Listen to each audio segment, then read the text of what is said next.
Le sol pollué n'a jamais été défini en France d'un point de vue juridique. Aujourd'hui, on considère que on est dans un état de pollution à partir du moment où le terrain il est incompatible sanitairement avec l'usage auquel on le destine. Ça veut dire que par exemple, si j'ai dans mon terrain des hydrocarbures, si j'ai des cyanures, si j'ai des éléments traces métalliques, pour dépolluer, pour ramener un site dans un état compatible, il faut soit enlever le polluant, soit couper le transfert, soit enlever les cibles. Pensez bien qu'enlever les cibles, ça ne nous intéresse pas. Nous, ce qu'on veut, c'est pouvoir ramener des gens sur les terrains. Nous, notre travail, il est principalement avec nos clients promoteurs, aménageurs, sur des cibles qui sont très sensibles. Donc on n'a pas le droit à l'erreur lorsque l'on fait ce type d'études.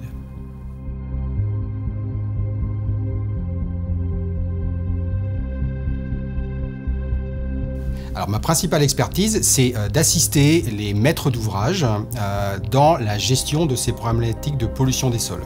C'est quelque chose d'assez complexe. On fait à peu près 1000 études par an chez Socotec. Donc on commence à avoir bien maillé le territoire, on commence à bien connaître les régions.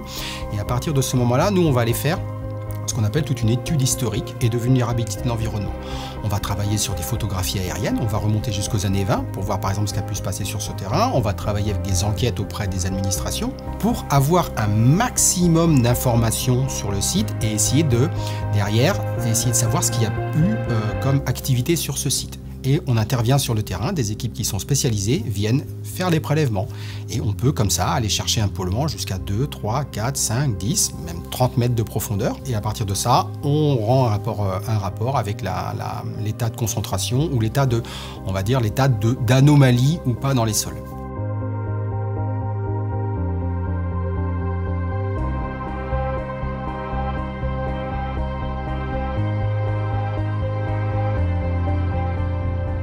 Nous sommes assez fréquemment audités par les commissions d'enquête du Sénat qui traitent des problématiques de cités sols pollués, notamment sur aujourd'hui les sujets émergents que sont l'artificialisation des sols, la reconversion des friches industrielles, ainsi que le sujet aujourd'hui aussi très important de l'économie circulaire, notamment avec la gestion des déblais. Il y a quelques années, on n'avait pas tellement d'autres solutions que ce qu'on appelle, nous, le pelle camion décharge. Il existe aujourd'hui beaucoup de solutions de dépollution.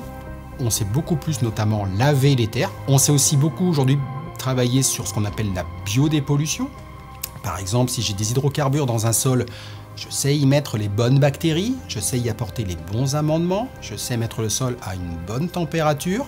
La désorption thermique, on sait par exemple aujourd'hui aller chauffer un sol en profondeur pour aller détruire le polluant. On sait injecter, on sait rentrer, on sait attaquer le sol sans l'extraire. Au-delà de la dimension technique, c'est la dimension conseil, assistance et gratter, chercher en permanence des solutions, être à la pointe de la technique pour pouvoir apporter ces solutions qui satisfassent effectivement toutes les parties prenantes.